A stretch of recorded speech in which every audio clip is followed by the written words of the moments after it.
Bueno, en Argentina el principal problema del mercado de trabajo es la informalidad laboral, en Argentina y en el mundo. Hoy también tenemos otro problema grave que es la pobreza laboral, la de aquellos trabajadores que están en blanco pero no llegan a fin de mes, entonces salen a buscar un segundo trabajo que también abona a la informalidad, pero la realidad es que nosotros desde 2003 pasamos de tener un 28% de informalidad en Argentina a tener hoy por encima de un 43%. Es un sector que está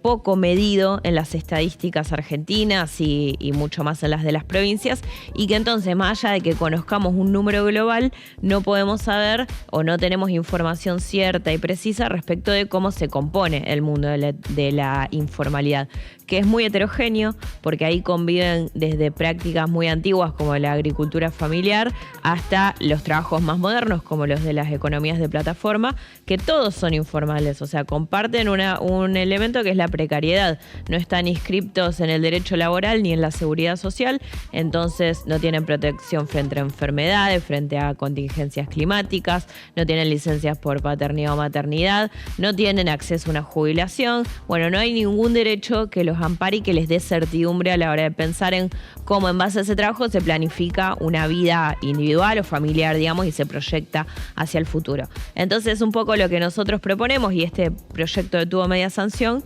tiene que ver con que Santa Fe empieza a generar sus propias estadísticas respecto de cómo se compone este sector, de cuáles son sus modalidades y sus condiciones de trabajo, su ubicación geográfica, y también conocer cuáles son las situaciones que obstaculizan que se pueda ir hacia una formalización. Para de esa manera poder no solo tener un diagnóstico real y que no sea una percepción o una idea un poco general y imprecisa, y también poder generar políticas públicas para estos sectores que muchos de ellos, la gran mayoría, esta precariedad también está acompañada de bajos ingresos, de malas condiciones laborales, bueno, de un montón de factores que hacen que no se lo pueda considerar un trabajo digno.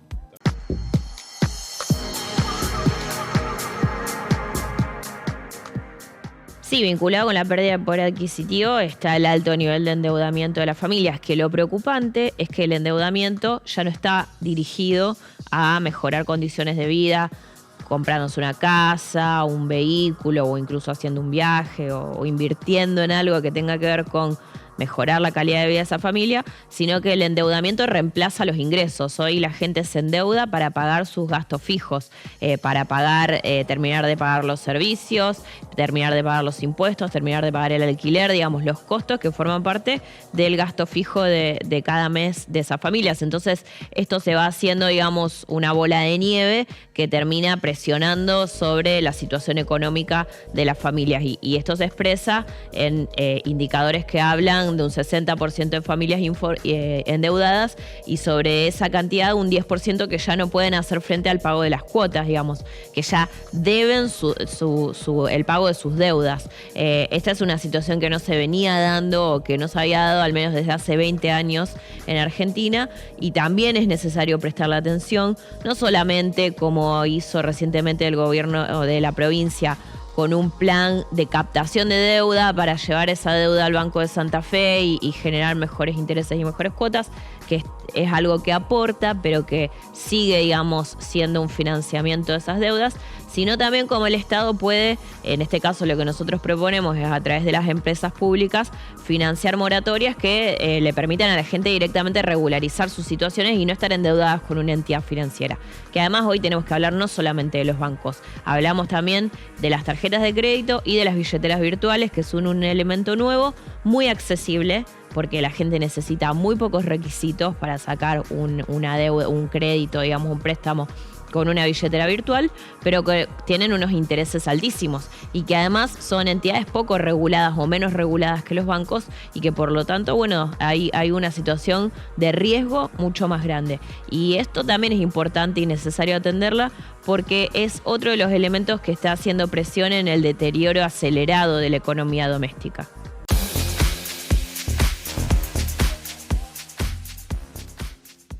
Sí, creo que las dos empresas de servicios, bueno, hay más empresas, pero las que prestan servicios públicos en Santa Fe que tienen un alcance masivo, que son la EPE y ASA, Son dos empresas que es importante que queden bajo control estatal, que es importante que puedan tener una visión de prestar un servicio público y no solo una mirada comercial respecto a sus actividades. La EPE es una empresa que en general funciona con un buen balance comercial, digamos, no tiene grandes problemas. Obviamente siempre se requiere que mejoren sus servicios y esto es un proceso que se va dando en algunos momentos con más aceleración y en otros con menos. Hemos vivido en los últimos años un ajuste de tarifas muy fuerte que superó en las dos empresas al 300% de aumento de las tarifas. Bueno, esto tiene que ver con una decisión de reacomodar estos indicadores y ASA siempre ha tenido una situación financiera más complicada,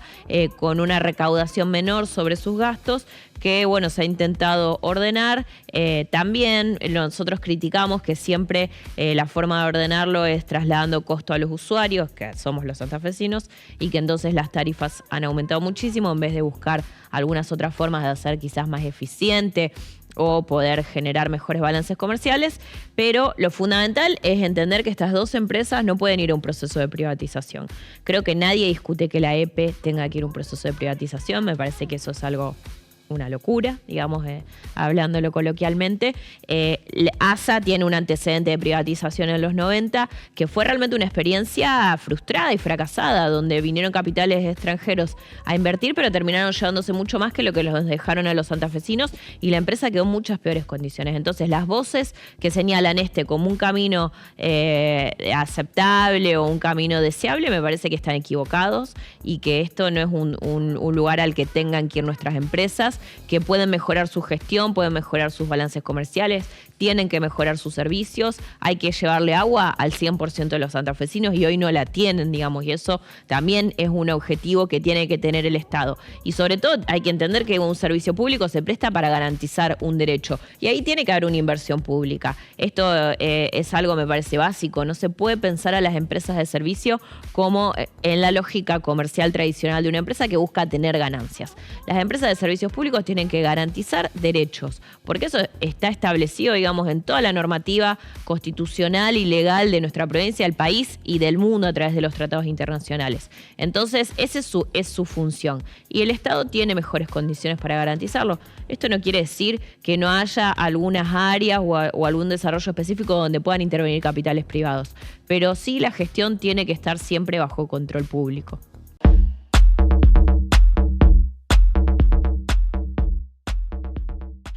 Estamos discutiendo el contenido que tiene que tener la Carta Orgánica de Rosario. La Carta Orgánica es el pacto social, el acuerdo social que tienen que hacer los rosarinos para definir qué proyecto de ciudad queremos ser. Obviamente esto no se hace sobre la nada porque Rosario tiene cientos de años de historia y más allá de que no tenía una Carta Orgánica porque no existía el contexto constitucional de la autonomía municipal, hoy sí tiene la posibilidad de hacerlo. Entonces hay cosas que se van a tener que reafirmar ahí y hay otras cosas que se van a tener que definir o se van a tener que priorizar. Y en ese sentido nosotros creemos que el peronismo tiene que ser protagonista de esta discusión porque es pensar y acordar hacia dónde queremos que vaya Rosario como ciudad metropolitana, digamos, no solamente en los límites geográficos de nuestra ciudad, sino también como metrópoli que tiene que liderar el desarrollo de todo el sur de la provincia santafesino. No podemos pensar a Rosario escindida de lo que es la producción agropecuaria de toda la región sur